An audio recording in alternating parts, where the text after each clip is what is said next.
Hi, this is Phil, and I'm here to tell you all about the Capes and Lunatics Patreon. Get early access to all of our interviews, including the monthly Chichester chats with writer and comic book legend DG Chichester, new episodes of classic Capes and Lunatics shows, including The Quantum Zone, This, That, or the Third, and many, many more specials, all completely uncensored. Access starts for $3 a month, full video when you pledge $5 a month. Check out the link in our show notes or go to patreon.com/capesandlunatics. Hope to see you there. Excelsior!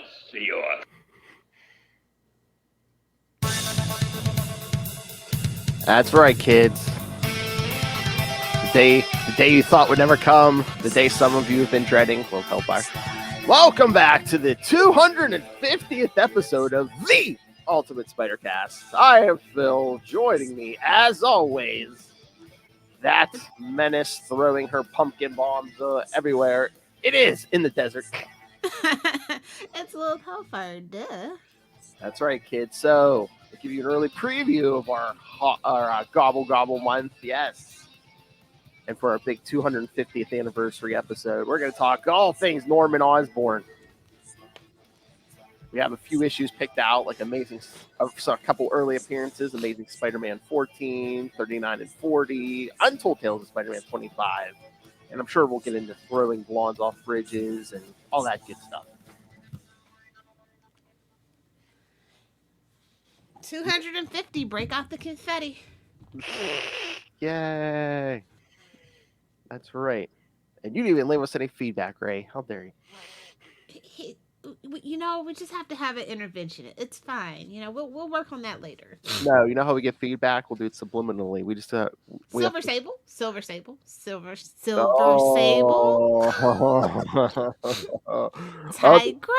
Tigra. Oh no, what did he message the other day? Tombstone? Yeah. Moon Knight better than Batman?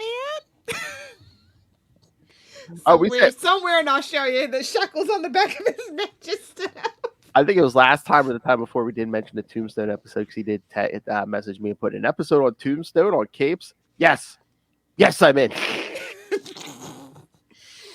No, I was going to say, if we want constant feedback from Ray, I think we need to start paying for ads on Marvel Snap. Too rich for my blood. I know. That's the way you're getting his attention. So what can we say about Norman freaking Osborn? Besides the prerequisite drop. Oh, of course. My fetish is to get touched by a white man with cornrows. I'm just saying, in 2023, if they are not going to recast Willem Dafoe, I'm just saying he needs to be a passe blanc man. He needs to be. That's the only way this is going to work.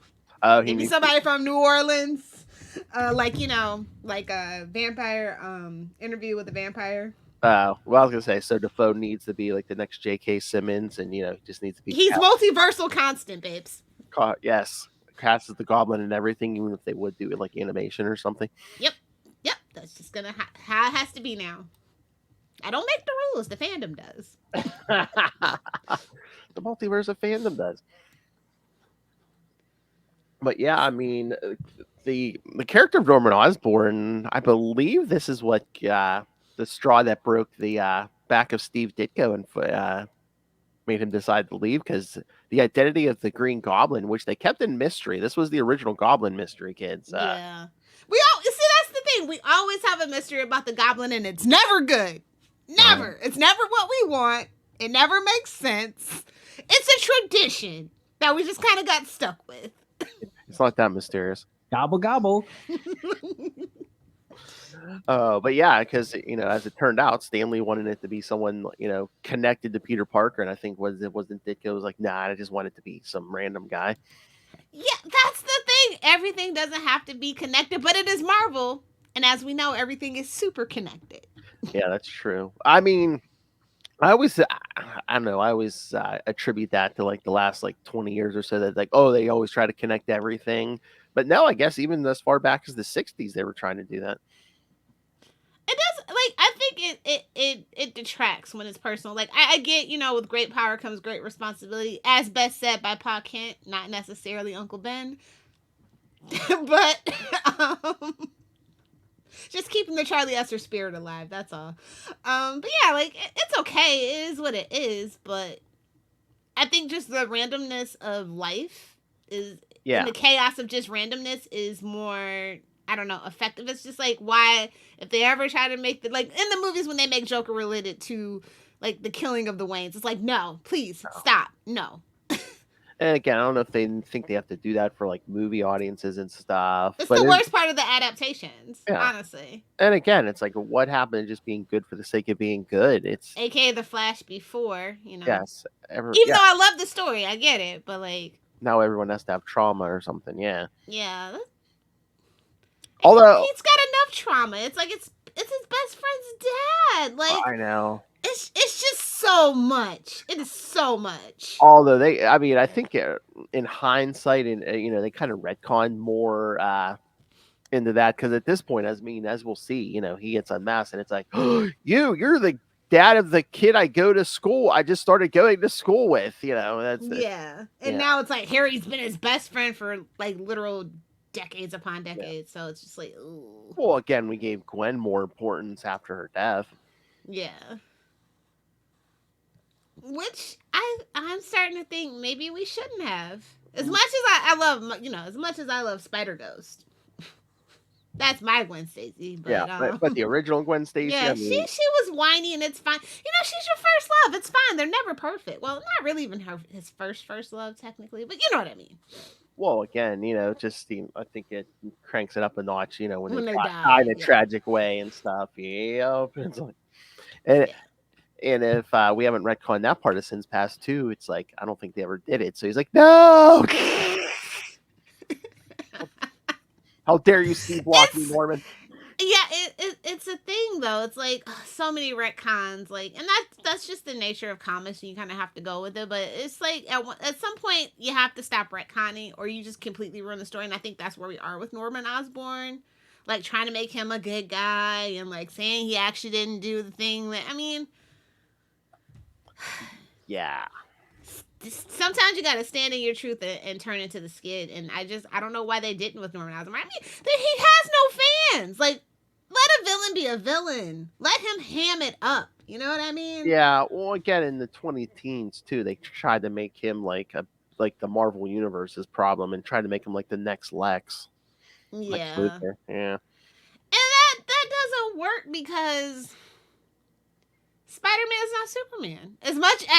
Much to chagrin of Marvel, Spider-Man is not on that playing field that just inspires the whole existential dread of a billionaire, like a alien showing up that is like better than you, or just a person showing up that is better than you, that is called the Man of Tomorrow. Like, listen, Lex Luthor, that's my guy. I totally get his psyche and his beef with Superman, right? Norman and Spider-Man, what's a goon to a goblin? But Spider-Man is a spider. So what's a goblin to a spider? Like, how is that your arch nemesis? It doesn't make sense. Shouldn't it be like a boot or something? Gobble gobble. Like, where's Boot Man? You know what I mean? Like a fly swatter, something. Yeah. Yeah, like, and so like, I don't know. Yeah, I mean, when we get into these first couple early appearances, it's clear they didn't really know what they were doing. The goblet, yeah. Because 14, it's so much going on, right? It's like, yes, and also a special guest appearance, yes. Exactly. It's like, we don't have time for this. I think, yeah, that guest appearance in 14, they're like, oh, hey, someone else has a book. Go check out his book. Yeah. But, I mean, I'll give it to the imagery of it. Mm-hmm. Chef's kiss. I think that's really the enduring legacy of Green Goblin, is the aesthetic. I think that's the whole appeal of the villain. Like, it's like Joker on steroids. You know what I mean? Like, oh yeah, it's the green, it's the purple. He's got all the cool shit for toys. He's got the glider, the pumpkin bombs, the mask. I don't really like the armored look too much, but it is what it is. Yeah. And it's based on a serum too. Like, it's just so much when you get into the retcon of it. You have to go with it when it comes to the Green Goblin, which is why like they kept trying to make other goblins so it can make more sense. But the more they tried to make it make sense, the less it made sense. I mean, it's the 62, so yes, Mac and Dale. Stay tuned for November. Hop gobble gobble. But like, it just like gets to a point where you're just like, what is even going on? Well, again, I mean, Norman was like the kind of like the first franchise villain, wasn't he? You know, just, Oh yeah. everyone just starts stealing. Well, he kept leaving vacant buildings around with all this shit. Of course, somebody was gonna stumble across it. It was just a matter of time. Oh my god! Oh my lord! Can you? Yes, again, our theory. I mean, can we just come out, Marvel, and say Betty Brant was behind every single Hobgoblin and stuff, and just, be like, Norman was messing with her man early on, so she was just like, you know what? I thought you were dead. I was going to steal all your stuff and build an army with these Hobgoblins, and you came back, and I just wanted to crush you. I'm saying, like, all you have to do is give us credit. Just take it and run with it. Mm-hmm. Just take it and run with it. Oh, did you read the latest Amazing Spider-Man? Of course. So yes, I have to keep up with my monthly disappointment, of course. Oh my! So yes, we've cleansed Peter of Norman's sins, but then at the end he just starts giggling a little bit. He's like, I was like, if somebody wanted to be the laughing joke, but just couldn't be an edgelord enough to do it, you know what I mean? Like it's not the vibes right now, man.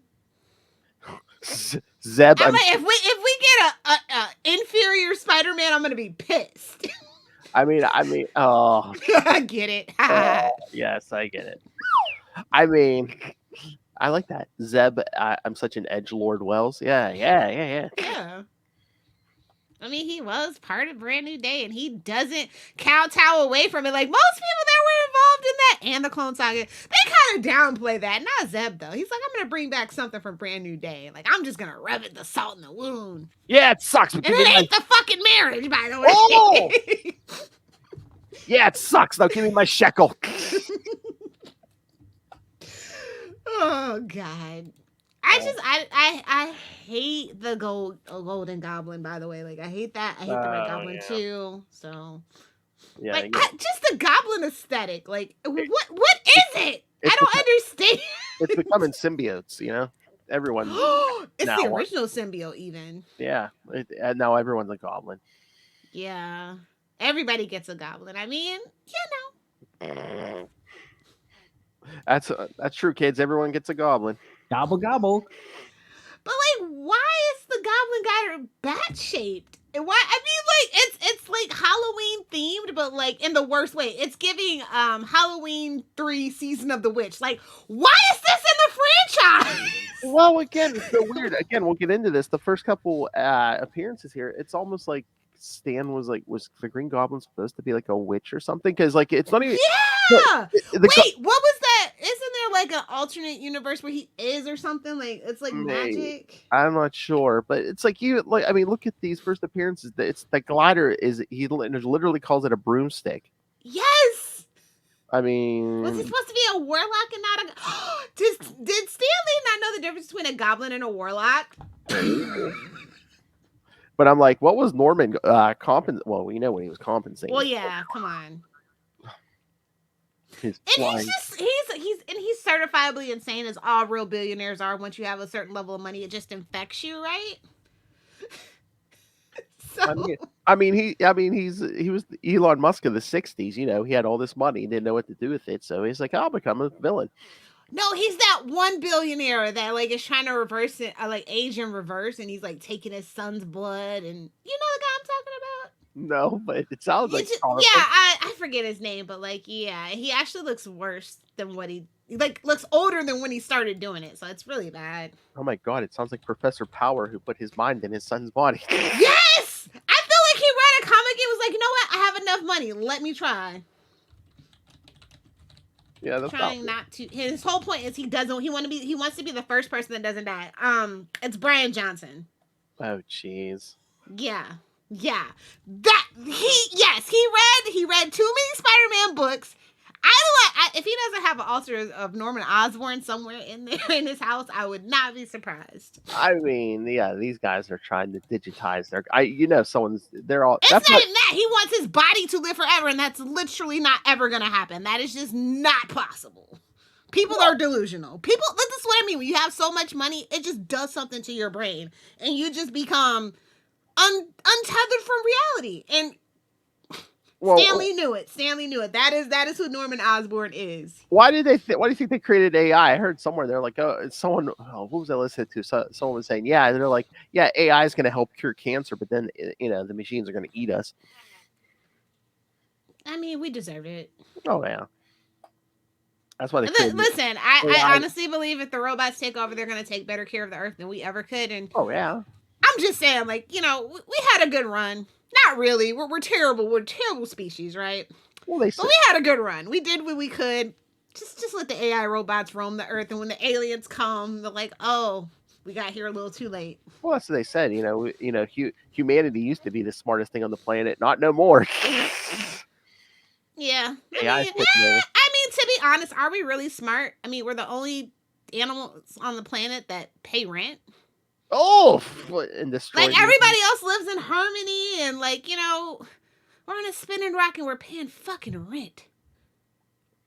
Like, ugh, don't even get me started. All right, should we get to these issues? Let's get to these issues, because we can't be late for DG. That's right. So All let's right. go. All right, kids. So the first one, the Goblin's first appearance, Amazing Spider-Man number 14 from July 1964.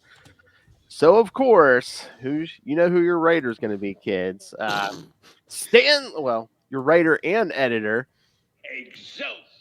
Stan Lee, penciler and inker, Steve Ditko. The colorist is uncredited, and letterer Artie Simek. All right, and in the grotesque adventure of the Green Goblin. Well, okay, I take it back. Like, so you know how Marvel, like, it's like House of Mystery. Maybe this is where Stan's mind was at the time. Oh yeah. More on that, but like he's trying to make it family friendly or something. Maybe. The more that I think about it. Yeah, it's kind of a cross between a goblin or a witch or something, and like a gangster. Yeah. Oh yeah, I mean, unless you're like a straight up supervillain, yeah, he at this point Stan has Spider-Man fighting gangsters. So. Yeah. There's a new costume villain in town, the Green Goblin. After he's perfected his flying broomstick, that sounds hickory dickory dock, he visits the recently released Enforcers and offers them the opportunity. Yikes! To get revenge against Spider. Oh yeah, that's where we're at, kids. We're only 14 issues in. The Enforcers are, considered a big part of the Rogues Gallery. We've come so far, but not really. Exactly. Offers him the opportunity to get revenge against Spider-Man. He travels to California to visit BJ Cosmos,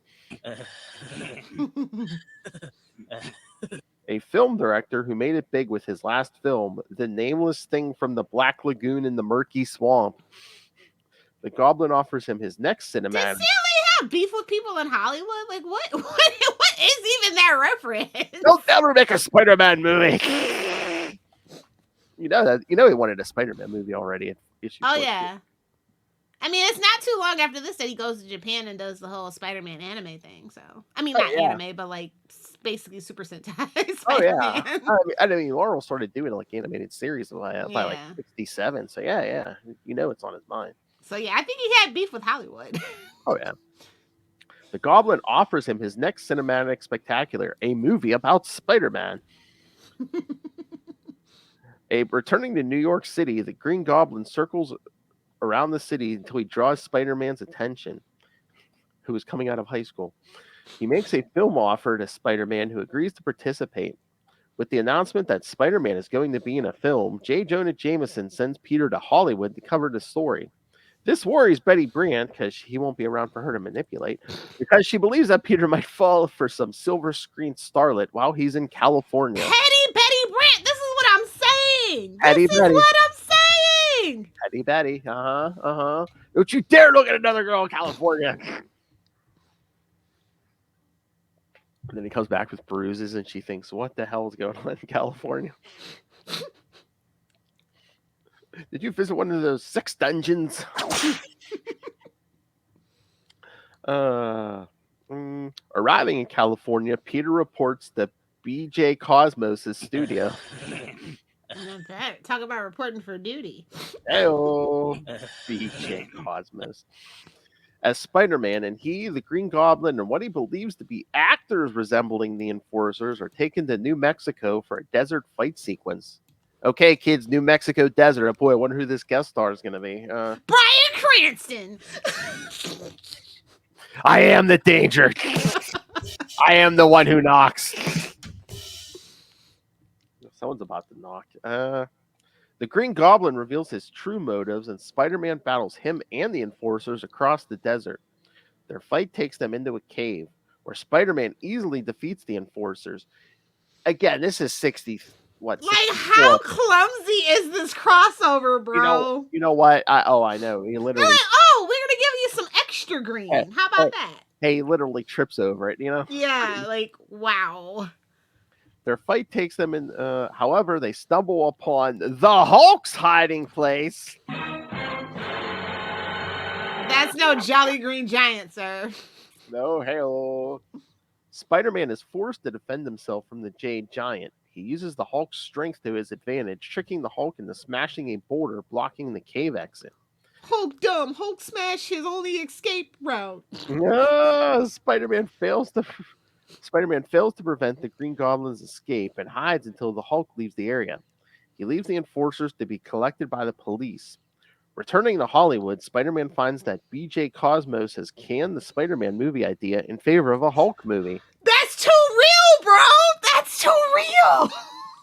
And here's your origin of the MCU. Talk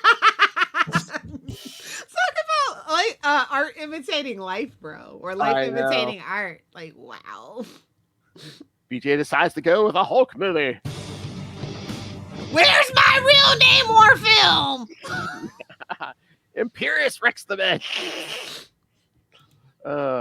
When Spider-Man demands payment, I need my money. Gimme. Oh yeah, this is petty Peter Parker right now. You don't want to mess with him. He's got anger issues. He hasn't figured it out yet.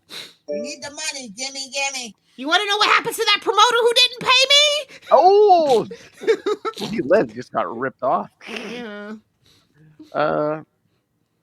Cosmos refuses, citing the contract. Spider-Man would only get paid if the movie was completed. Yeah, you rube. Peter is forced to use the rest of his money to bus back to New York. He should have just flipped home. What are you talking about? He's in the desert. What's he gonna swing? He's Cacti, baby, cacti. gonna swing 3,000 miles. Meanwhile, somewhere in the city, the Green Goblin resumes his mysterious civilian guise and begins plotting his next scheme against Spider-Man. A man in a trench coat and a hat in the shadows. Oh no! It was even worse. It was a man in the shadows, head obscured, tying his tie. Yeah, exactly.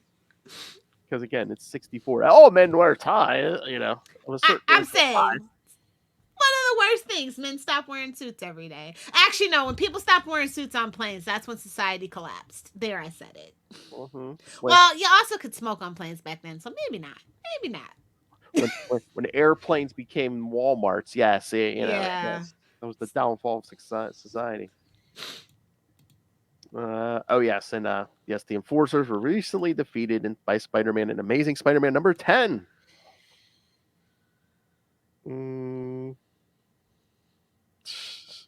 Oh my.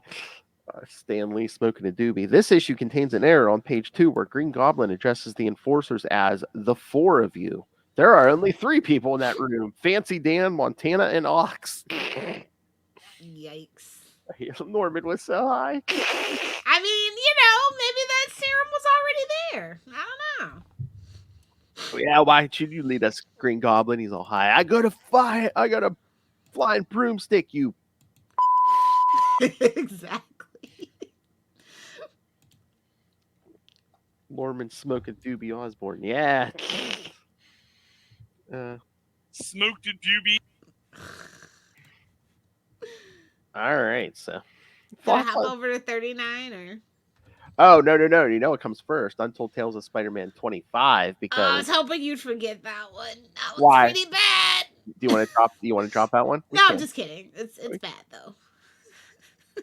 Well, again, it's kind of retconning stuff because again, this already, bro. I know in the 90s. All right, Untold Tales of Spider-Man 25. October 1997. Writers Kurt Busiek and Roger Stern. Penciler, friend of the show, Mr. Ron Friends. This is Ron Mars. And that's the wrong Yeah, I was like, wait a minute, that's the wrong Ron. And you're listening to the Capes and Lunatics podcast. It was the wrong Ron. We have so many drops and so many friends of the show. You know, it's hard to keep track like that. That's right. We have so many friends like Jeff Johnson. Check out Capes and Lunatics episode 310. All right. Inker Bob McLeod, colorist Steve Matson, letterer Richard Starkings, and Emerson Miranda, and editor Tom Brevoort. Sure. Yeah. And again, we're going to try to crowbar as many references to 60s Spider-Man in here, including like supporting cast. Bad men on campus. Hey, I have something like that on my hard drive. Hey, yeah, you and Justin. I think the word starts with twink, though. Whoa! Yeah, you and Justin definitely have this. At an abandoned warehouse along the Manhattan waterfront, Crime Master. Crime Master. Somewhere going, well, at least my name's not Crime Master. Hey, man, that was another Stan Lee original, Crime Master. Meets with the Green Goblin. Okay, get ready for this one. With the fall of Lucky Lobo. I'm surprised someone hasn't tried the retcon that work. He's the Lobo brothers' dad. Hey, man. Put that out there. With the fall of Lucky Lobo, there is a power vacuum in the criminal underworld, and the pair have met to discuss a truce. Yeah, power vacuum. You know why? Because it sucks. Man.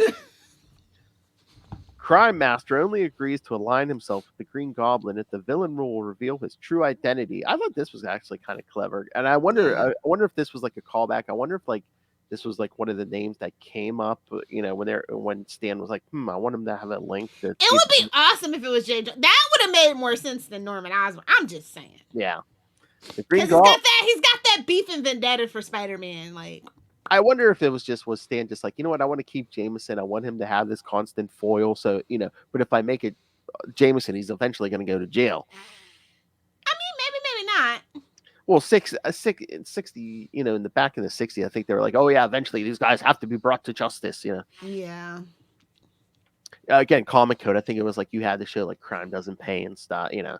Ugh, stupid ass comic code authority. Mm-hmm. So glad when everybody was brave enough to ditch it, bro. Exactly.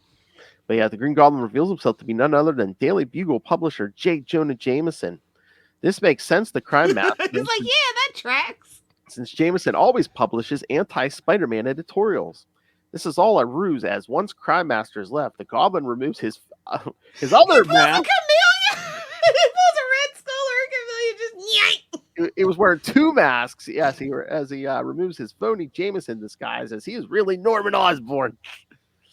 So yes, kids, he was wearing two masks.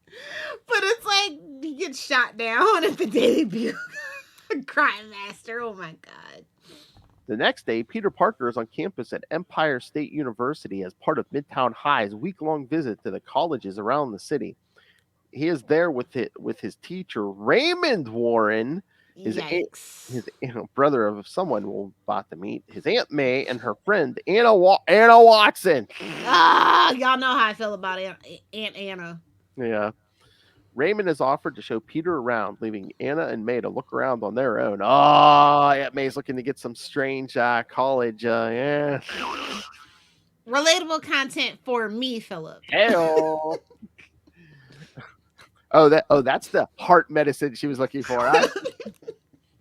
Heart medicine, heart-on medicine. Okay. Sometimes baloney is the cure, you know? What, the Felco baloney? And say phony baloney factory. Anna has come to look into Empire State University's theater program, something that Mary Jane could not attend because she has a modeling audition. Yep, there's a check mark, Mary Jane.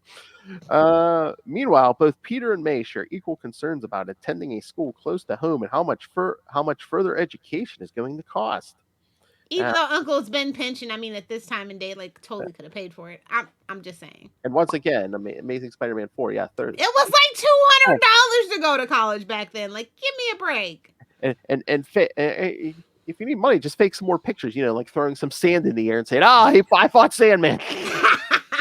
Stepping in a puddle, I fought Hydro Man. No Hydro Man yet, but oh yeah. Throw a hat, throw a cowboy hat on the ground. Yeah, it's fancy Dan. A mannequin shattered to pieces. Turn of the century was here. Oh. Professor Warren assures Peter that ESU is just as good as State University, and you'll be here for a long time, kid. And escorts him into so long. and Wilder escorts him into the science building. As they enter, they are spotted by Flash Thompson, ding, who's looking around campus with Liz Allen, ding. Ding. Yeah, she's a ding. Flash is ding bat. Oh, yeah, ding bat.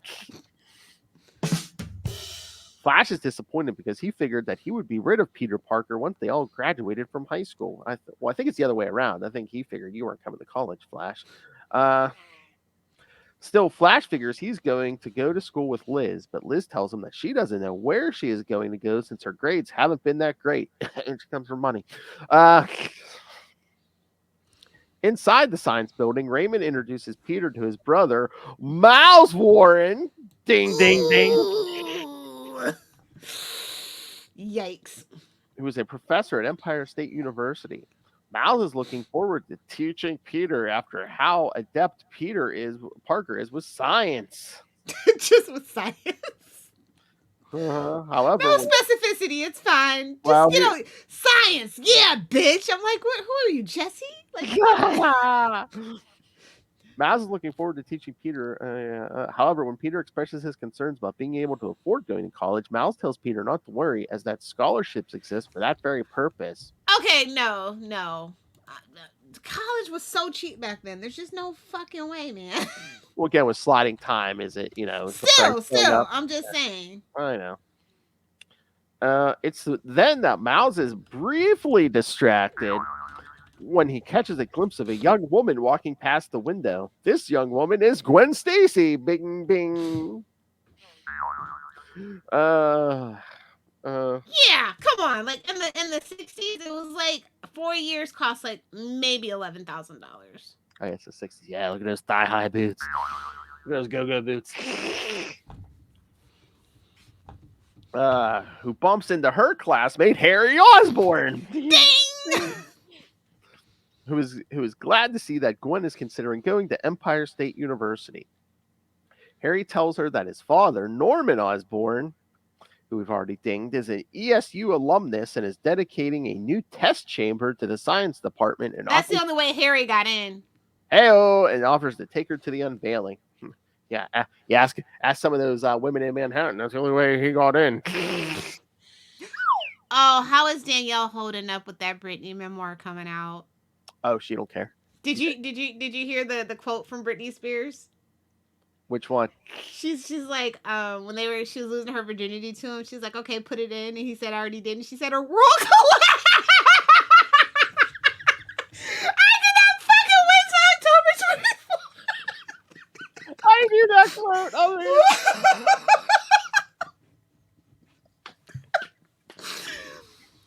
Oh, God. Oh. We have to cover that on Salty and Petty. Just what, the Britney thing? Yeah. You're gonna have to get the book, babes. I'll send you an Amazon gift card, but you have to get the book. Okay. We have to talk about it. Okay. Sorry. That's all right. That's okay. Oh yeah, we'll cover that. Where was that? Oh yeah. Warren getting hard for Gwen. Wouldn't be the first time, wasn't gonna be the last time. Oh no, that obsession is just gonna build, kids. While at the engineering center, Raymond Warren is showing Peter a new experimental seismic ray that ESU has been developing with Atwell Petroleum and the Brand Corporation. Better than Roxxon, am I right, kids? Well, Brand's evil central too. So yeah. He takes Peter down to the exhibition hall where the device is going to be demonstrated in the new testing. You think he learned his lesson from going to science experiment? Exactly. I know. Aren't you worried you're going to grow a second head now or something? Jeez. Or find that webbing's finally going to come out of your ass, something. As they approach the opening ceremony, Peter recognizes the familiar voice of his employer, J. Jonah Jameson. Jameson has been invited to open the dedication and is in another one of his long-winded speeches. Standing behind him is Norman Osborn, who is glad that everyone is distracted by Jonah's speech, allowing his partner, the Crime Master, to carry out the next phase of their current plan. From the back of the room, Peter notices a number of men passing by in overalls and recognizes some of them as criminals he has captured as Spider-Man. He's finally listening to They could just be having an honest to God job after getting out of prison that you put them in, bro. Like, yeah, I mean, but they're not, but they could be. Yeah, but he's still young, so that spider sense is working. It's actually working. No psychosomatic Ting, ting, situation here. Exactly. Spider-Man, suspecting something is going down, Peter slips into a nearby. It's not Betty, so. No, Peter slips into a near. Oh, maybe that's why he fell in love with Gwen. He heard the rumors. Yeah. Peter slips into a nearby washroom to change into Spider-Man. In the nearby lab, the men in overalls are attempting to steal the seismic ray, an operation that is overseen by the Crime Master from a mobile van. You mean a battle van? Oh, there you go. Aren't all vans mobile? Unfortunately, I would hope so. Well, there's some people who live in a van down by the river that probably doesn't work. I was going to say, unless it's up on blocks, yeah.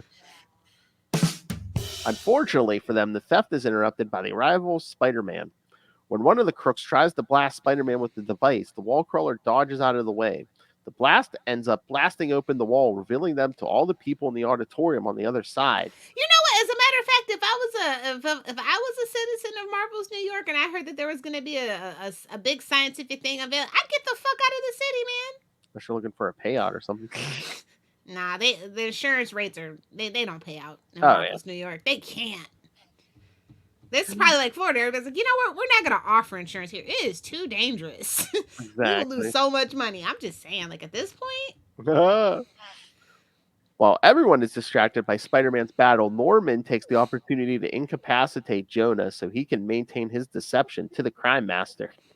He shocks him with one of those goblin gloves. Dragging Jonah into a storage room, Norman then summons his goblin glider and changes into the Green Goblin. By this point, the web slinger has finished wrapping up the crooks when the Green Goblin snatches the seismic weapon. Using the weapon to cave in parts of the ceiling, the Goblin forces Spider-Man to protect the panicked people as they flee the scene. While outside, Flash hears that Spider-Man is battling the Green Goblin and rushes into the building to watch the battle. Meanwhile, Spider-Man has lured the Green Goblin into the test chamber, which begins the ramp-up test sequence, trapping them inside. As the two combatants spar, the technicians scramble to shut down the test chamber before the devices inside kill them both. At that moment, Jonah wakes up and tries to leave the storage closet. Unfortunately, Flash Thompson rushes past and slams the door back in his face, knocking the publisher out once more. In the control room, the technicians are stopped from shutting things down by the Crime Master, who forces them to activate all the devices in the hopes of eliminating both Spider-Man and his uneasy partner. While Jonah is getting knocked out by Flash again, Crime Master has the technicians crank up the test chamber to full power and shoots out the control panel before making his escape. With the chamber overloading, the technician orders everyone out of the building before it explodes. Hearing this, Spider-Man manages to get a hold of the seismic device and uses it to destroy the chamber before it can explode. Although this allows the Green Goblin to escape, as Spider-Man pulls himself out of the rubble, J. Jonah Jameson finally arrives and blames Spider-Man for destroying everything. Not surprised that Jonah would blame him for this, Spider-Man decides to leave. Still monitoring the situation, the Crime Master hears Jonah ranting and raving, still thinking that Jameson is the Green Goblin. Thinks that his new partner is more unstable than he originally thought, and decides he should terminate their partnership quickly. Meanwhile, the Green Goblin returns to his hideout and decides that convincing the Crime Master that he was really J. Jonah Jameson was a mistake, as an investigation might still lead to the exposure of his true identity, and decides to proceed very carefully in the future. Back at Empire State University, Flash Thompson is excited to go to Empire State University after the day's events. Overhearing this from the rooftop, Spider-Man hopes that his Aunt May wasn't around to see what happened, otherwise she wouldn't allow him to attend this college, scholarship or not.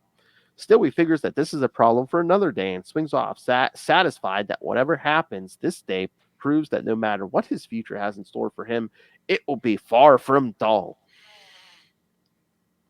Thoughts? I mean, modern comics could never get this much in an No. issue. They just couldn't. I know. They don't want to. And again, this was the final issue of Untold Tales, so yeah, I think Yeah. they were trying to cram everything in there. I mean, Untold Tales was definitely a cash grab. I mean, it wasn't bad because was it all of them? I know most of the issues were only 90. It was that thing where they had the 99. They were 99 cents, kids. So still a cash grab. Like it's like how we know every single second of Wolverine's life now. Yeah. Just saying. It's like, well, this is what happened between page 19 and page 20. I'm trying to remember. There's one issue where they give you a graph because they plotted this out like Kurt Busiek. So it's like where each issue of Untold Tales takes place between 2 issues of Amazing Spider-Man. Yeah. Oh, don't worry about the Crime Master, kids. He gets gunned down in Amazing Spider-Man 27. Yeah. Peter mentions a recent visit to State University. That was in Fantastic Four 35. Oh, yes, and all this is alluding to the fact that Peter and his classmates will be graduating from high school in Amazing Spider-Man 23. Cue that Vitamin C song. Oh, my. Although both Peter and Flash will attend ESU, yes, Liz will depart from their lives for a time. And she comes back with a vengeance. Until she comes back to do Harry, as Lilith calls it, a fate worse than death. I mean, you could be a gold digger, but god damn, Harry Osborn? Well, again, I mean, maybe. And you gave birth to the demon spawn Normie? Like, ugh. That is a fate worse than Gwen Stacy. I'm sorry. I mean, it can't be that much work. I mean, speaking of, well, he's got a sad whistle, you know. Well, he's a sad boy. You don't want to deal with that. Well, again, and he's unstable. Let's call back to it. Harry's probably the whole. Oh, are you gonna put it in? It isn't. Well, he's unstable. B, he's abusive. Now this is all canon. I'm just saying, like he's got the small broomstick. Oh yeah. He's definitely yeah. He's a sad whistle kind of guy. Oh yeah. All right, so should we get to 39 and 40? Let's do it. We're just chugging along, bud. As we yes. Oh god.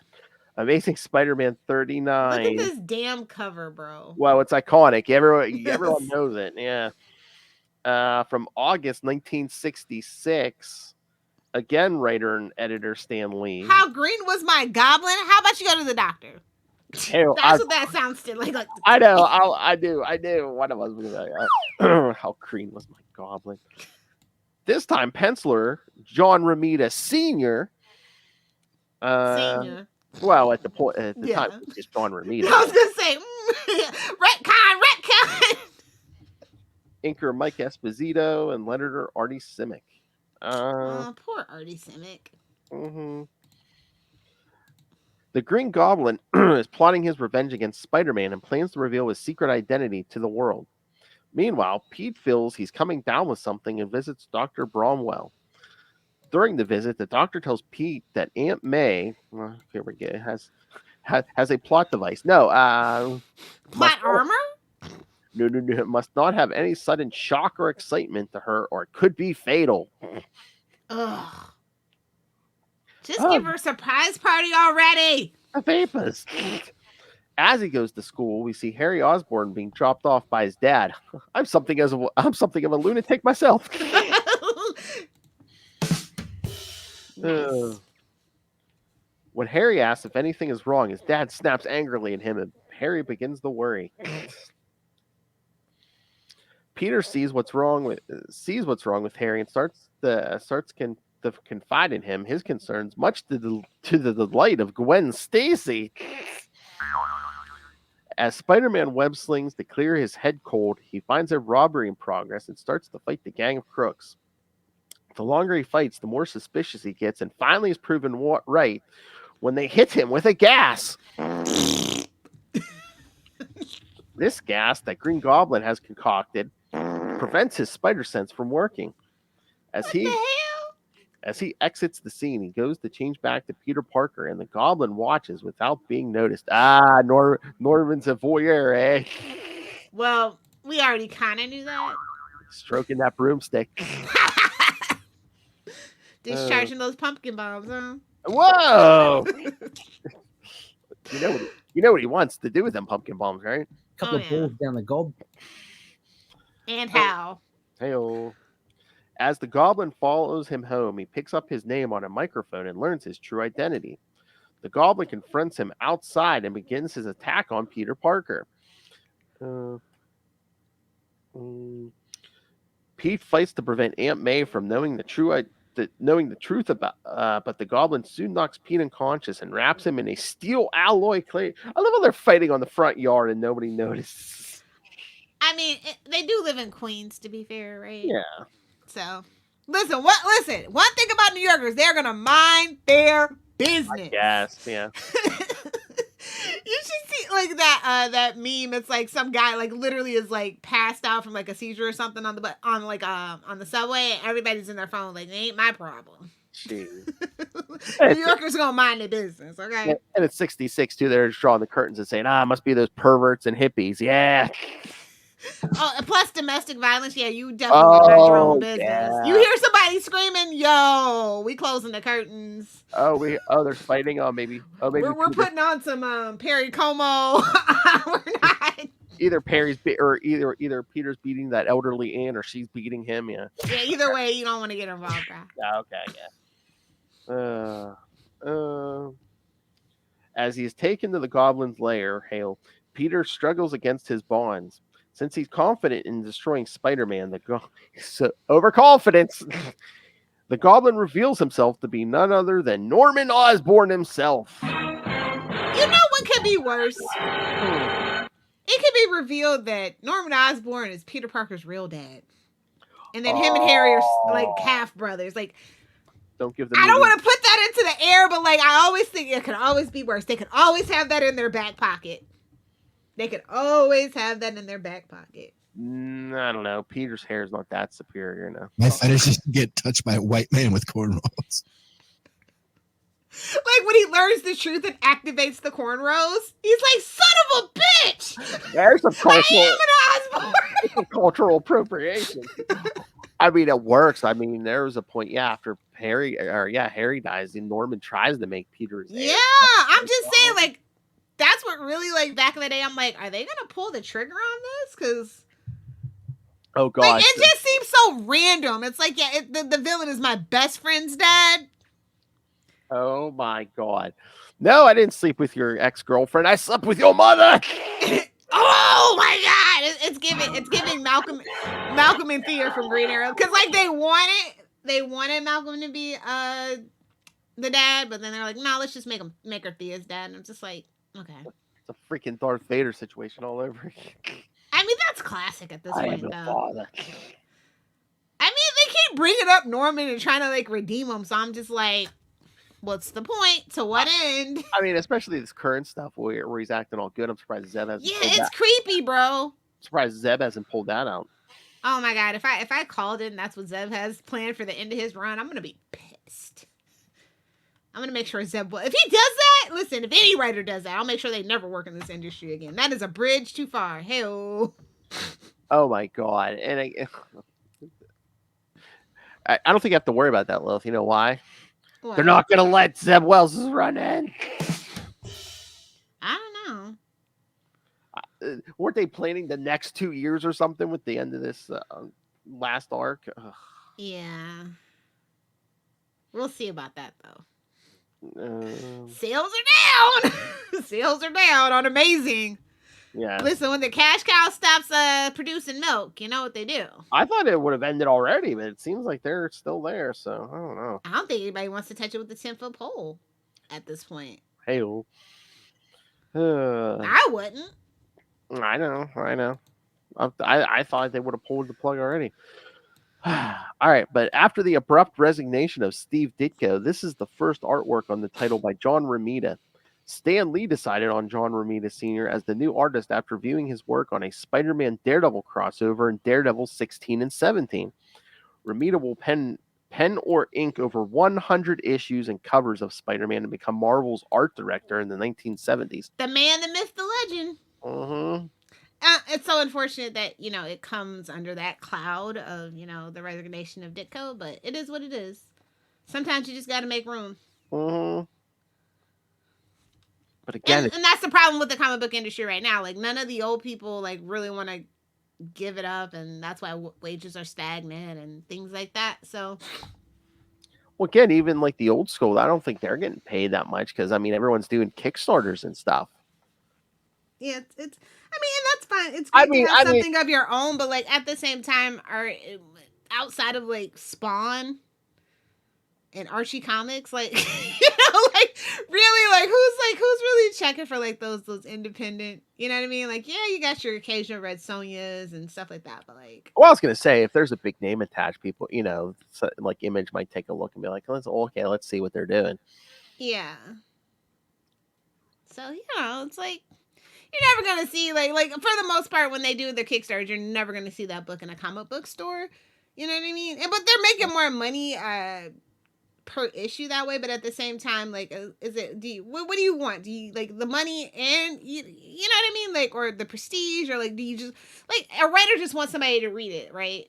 Yeah. So, like, that's the end goal, right? So it's just kind of like one of those things. It's like, yeah, it's a small and loyal market, but at the same time, you'll never see it on the shelf, more than likely, and I think that's just like one of those things about being a comic book writer. You kind of want to see it on the local comic book shelf. You know what I mean? I need some readers. Gimme. We need the money. Gimme. But yeah, it's kind of, it's so, Spider-Man's history's so weird. I know. Remember, especially again with all big properties, when people start trying to retcon the past stuff, it's just like, okay. Yeah. Since past. Just anything really. I know. Spider-Man. Anything post 2005, really, Spider-Man. Like, they just, every way, which way but loose with, like, the retcons. Like, I'm just surprised Uncle Ben just isn't alive at this point. Like, they've done everything else but. I know. I mean, we have a version of Gwen back. Bucky's back. Yeah, I'm surprised. Uncle Ben's like the last holdout. And, like, I get that. Like, it's like, just let him and Aunt May be together so we can do something. They can go live in Florida with Aunt Anna. That's where she is, right? Oh yeah, at Del Boca Vista. Yeah, Exactly. Yeah. Oh my God, is this the Green Goblin's closet or Lilith Hellfire sex dungeon? Bat missiles, asphyxiation grenade. I mean, come on. Yeah. I say, like, whoever gets me a bazooka for my birthday, that's who I'm gonna marry. That's just gonna put it out there. That is my true soulmate. Whoever can grab a bazooka and give it to me for my birthday. I know some of you losers are listening, so.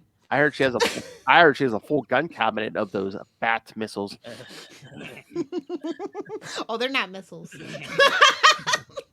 They're nukes. They're nukes. All right, now pick yourself off the floor, Justin. Thank you. Oh, this cover. It looks like Spider-Man's been shoving missiles up the Green Goblin. What, number 40? Yeah. Oh, yeah. All right. So, oh my. Oh, we're gonna have to cover. Oh, one day we're gonna have to get to that one issue where it floats around the internet every so often now, where Spider-Man's down and Sandman's punching him, and it looks like he's like punching him in the ass or something. Yeah, I know the one. I believe my profile pic was that for a while. Oh my God! Back when I used to change my profile pics all the time. Oh my God! I need to put that up next. I'm sure there's like probably a prostate health month or something. I gotta put that up. All right, so Amazing Spider-Man number 40 from September 1966. Same team. It's in June. It's the third Saturday of June, National Rectal Exam Day. Just so you know. Okay. Spidey Saves the Day, featuring the end of the Green Goblin. Yeah, right. If only. Am I right, kids? Exactly. Pete is trapped by Norman Osborn, who's revealed himself to be the Green Goblin. Pete stalls him, mentioning Harry and playing with his emotions to get him to talk. Babes, he's insane. He's got no emotions. Insane in the membrane. Norman tells Insane in the brain. Norman tells how he worked constantly to provide and always paid more attention to work than his son. Yeah. I mean, hello? Yeah, shut up. Here's a bike. We pretty much get that scene in this issue. Shut up. Here's a bike. He reveals how Professor Strom only borrowed money from a shared account, but Norman. I mean, his wife faked her death to get away from him. I'm just saying, like, how bad? And he's got monies. Oh yeah. Before his supposed death, and he flees to Europe. Oh yeah, that wife's in Europe. Yeah. That's where he got the idea from. He's like, I'll just be in Switzerland with amnesia. Oh, please, to get away from him, and then I gave birth to and this. little young Harry. Oh, I don't blame her. Listen. He reveals how Professor Strom only borrowed money from a shared account, but Norman called the police, reporting it as theft, leaving the company in his hands. Norman continues saying Strom had left formulas behind, and he decided to research them. As he was working on one, it exploded and hospitalized him. Oh, so you weren't doing human experimentation. Okay. It was a bad cook. I mean, oh my God. So that definitely couldn't be Bryan Cranston then. No. I mean, think about it. I mean, it makes sense. I mean, so that goblin formula is crystal meth, right? I'm pretty sure. I mean, to dress up like this, flying broomstick. Come on. Pumpkin bombs, like, yeah. Oh my God. This is making sense. Yeah, this is crystal meth. All right.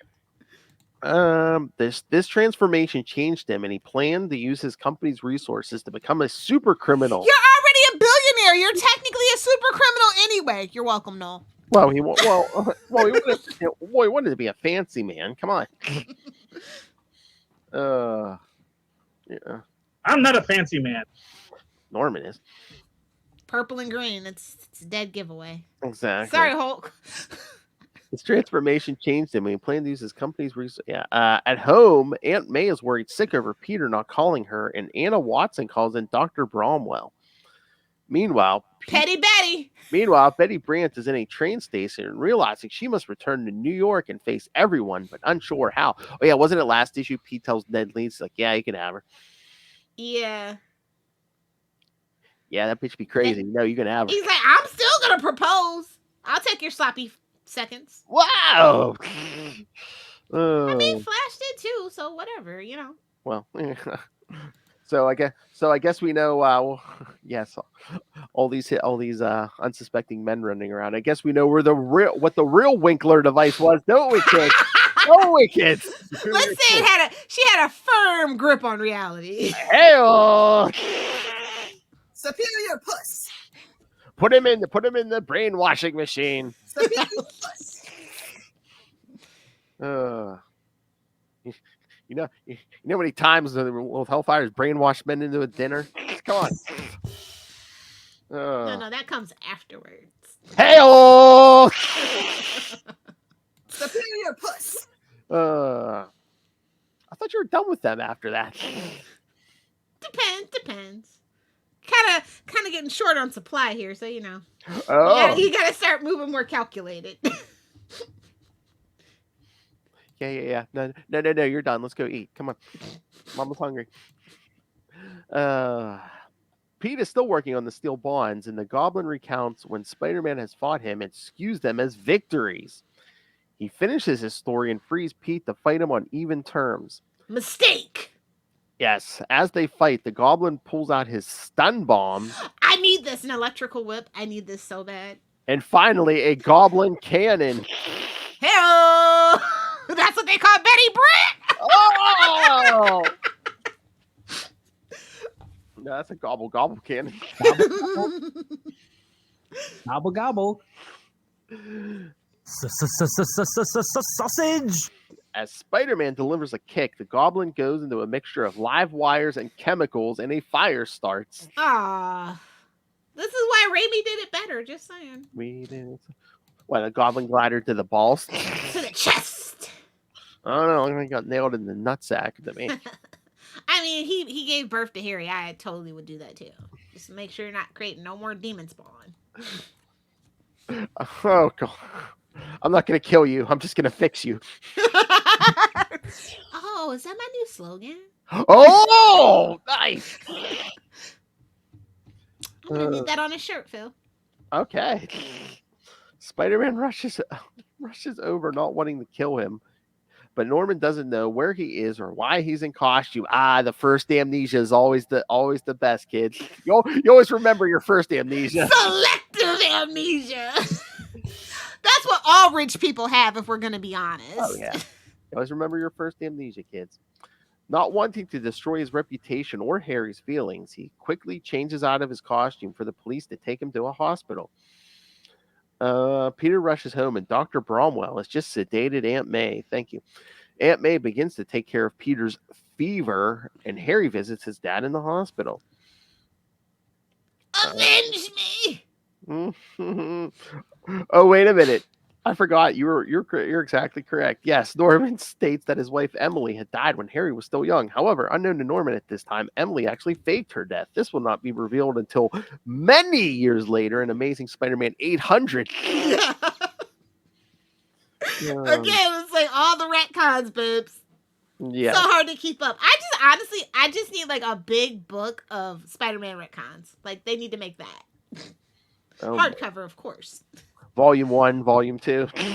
Volume 3. So many. It's so many. I mean, we have so many issues of Spider-Man, so many books, so many writers. Like, it's fine. That's just the nature of comics. I'm okay with it. But sometimes it's just really ridiculous. Like, this whole thing they're doing with Norman Osborn right now, absolutely ridiculous, unneeded. Let a bad man be a bad man. That is what Marvel has the most trouble with. Well, I think we're finally getting there, because if that little giggle is any indication. Yes. Oh man, is this on the app? We need to cover these, because although Norman Osborn is stricken with selective amnesia here, his memories ultimately return in Spectacular Spider-Man Magazine number 2, which I think there was only 2 of those. Yeah. So. If not, I can hook you up with a copy. Thank you, man.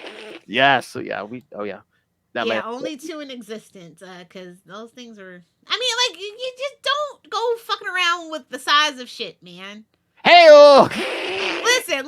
I have my boxes for my Wizard magazines and my Fangoria and just can't go messing with the aspect ratio. That's all I'm saying. Like, comic book nerds, every single comic book nerd has OCD. I'm sorry, we do. Yeah, Black Label. Yes. Luckily, my guy carries like big magazine bags of boards. But it's just like, ugh. It's like, I already have my bag boards and magazines for the year. Every year at the beginning, I buy a big bulk batch. I mean, yeah, that's how do you think all mine are filed? All the Black Labels are filed together. Yeah. Yes, they have to be. Otherwise, it's it's chaos. It's eye-tick inducing. It really is. Dogs and cats living in harmony. Exactly. No, I promise you. Don't take this the wrong way. If you're a comic book nerd, I promise you have just the smallest amount of OCD. You do. Just small amount. What are you talking about? Well, depending on the person, but like it varies. It's a spectrum. Nice. But yeah, no. I kid. Like, I like the idea of Norman. It's just been poorly executed, and like every time they try to fix something, it makes it worse, I guess. And that's just the hilarity that ensues with like the snowball rolling downhill at that point. And you just have to just kind of like sit back and watch the train wreck at that point. Well, again, the 20 amnesias, and then they finally do kill him, but then 20 years later they bring him back when like, we need someone big to be behind the whole clone saga. I know, let's bring back. Which was their mistake. Like, they should have came up with a new person.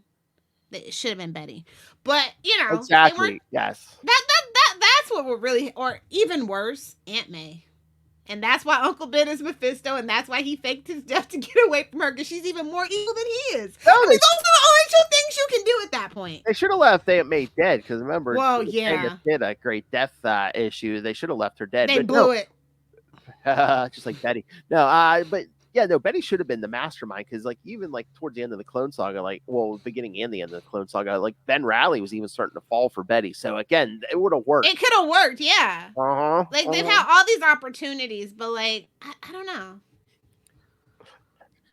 I couldn't get Peter, so I manipulated. Settle for his clone. I manipulated Osborn into creating a clone I could bang. I mean, that sounds like something I would do, but a cloning is a little outside my league. Robotics, it's a little expensive, but it's more doable than cloning. I'm not China. How did you pay the jackal, Betty? Well, When you're a woman, you don't really need a wallet. Superior puss. well, I mean, a coin purse, but not a wallet. There's certain kind of wallet. Superior puss. A superior puss or a prison wallet, you know, Yeah. or a prison purse, you know, It's in his prison purse. or hers. Oh, Just the messy legacy of Norman Osborn. It just makes me laugh every time. Just the Goblin legacy and overall. But like, this is where it starts. And no tea, no shade to Stan. We love him. May he rest in power. But I feel like he never really knew what he wanted to do with the villains. I think it was a bunch. Oh, let's see if this works. Let's see if this works. Yeah. It works. And again, I mean, he enjoyed it, but again, if we don't get a Norman Osborn, we never get a winner like Jason McIndale.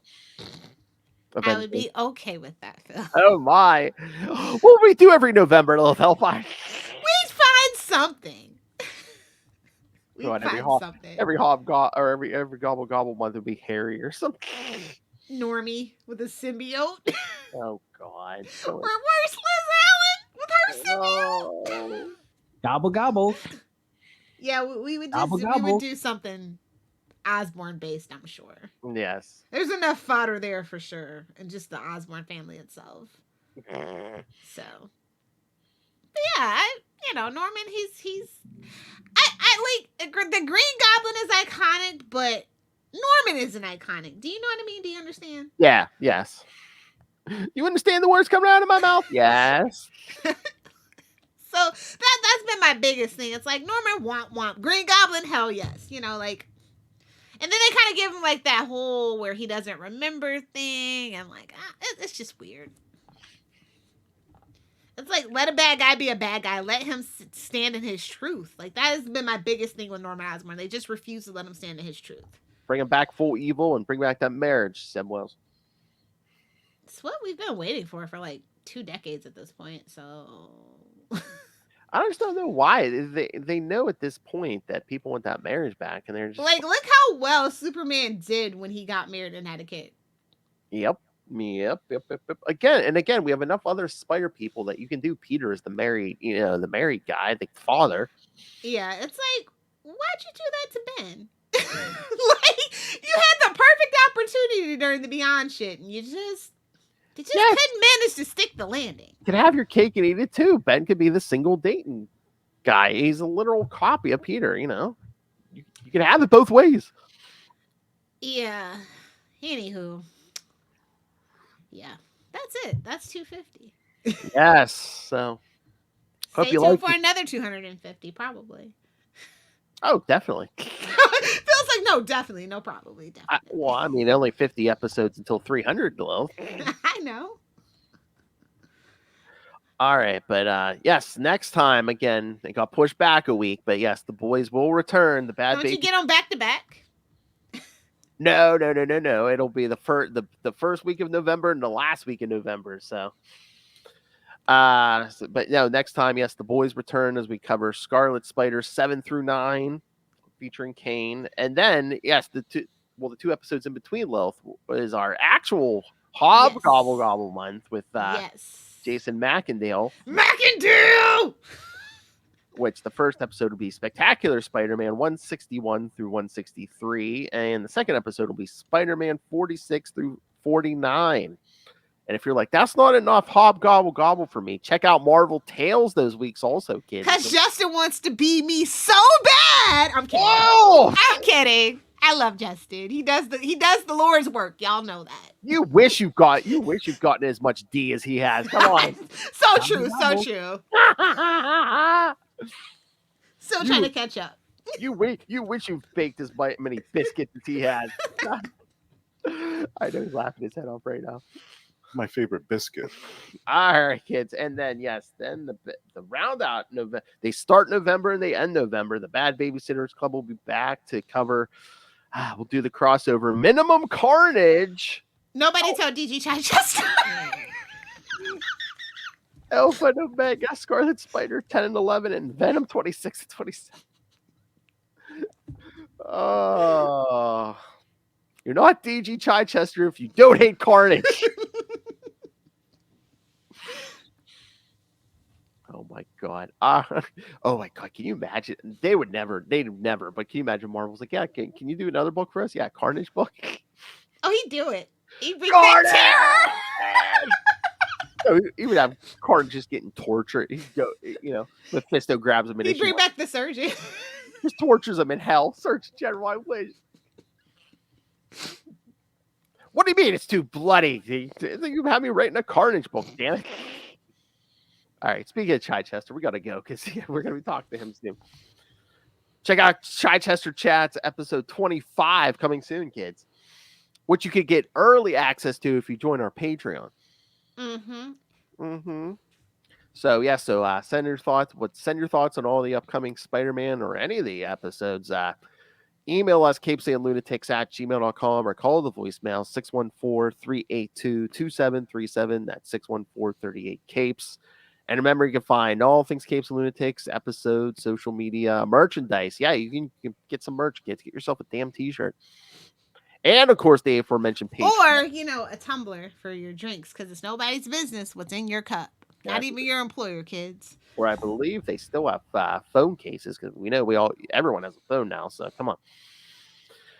And, of course, like I said, the Patreon, where if you want to get early access to Chichester Chats and at least be bullied and have your own drops. And at least one special a month. Yes. You can find that. We can find all of that at tubespace.io/Capes and Lunatics Podcast Network. That's tubespace.io/Capes and Lunatics Podcast Network. All right. And the number one ranter on Patreon, Lilith Hellfire. Where can people find you? If you nerds want to hang out with your favorite internet granny, you can find me on Facebook like a true grandparent. Friend me there. Or you can find me on Threads and or Instagram at your favorite internet granny, GRANNIE. Yay. The only sack I want to be hit in the face with. Money. Again, the Patreon, kids. Exactly. Spread them out! Betty's like, we're doing me now? Oh, hey-oh! Lubricated eels are the best. And again, the whole Osborn clan. Our whole family can suck it. And also, your mother's a whore! Oh my, I know Frank Miller, but okay. Your mother's a whore! Well, we talked about Harry's mom, so. Oh my god, one of my favorite Norman moments, I can't believe Dan Slott wrote it. The last regular issue of that first volume of Superior Spider-Man, Norman thinks he's punking Otto, and he's like, you're done. And Peter just turns around and goes, yeah, well, at least I still have my dignity. I never carried a man purse. And Norman just gets a shocked look on his face. He's like, it's you. I thought you were dead. Surprise, bitch. It's a European carry-on. All right, kids. Thank you for joining us. Now we got boys wearing crossbody bags and fanny packs. So. Yes. Now we start the march to the 300th mention of Gwen going off that bridge, kids. All right. Send us your thoughts. What should we do for 300? But until then, swing on back. Thwip, thwip, blondes and bridges. Blondes and bridges.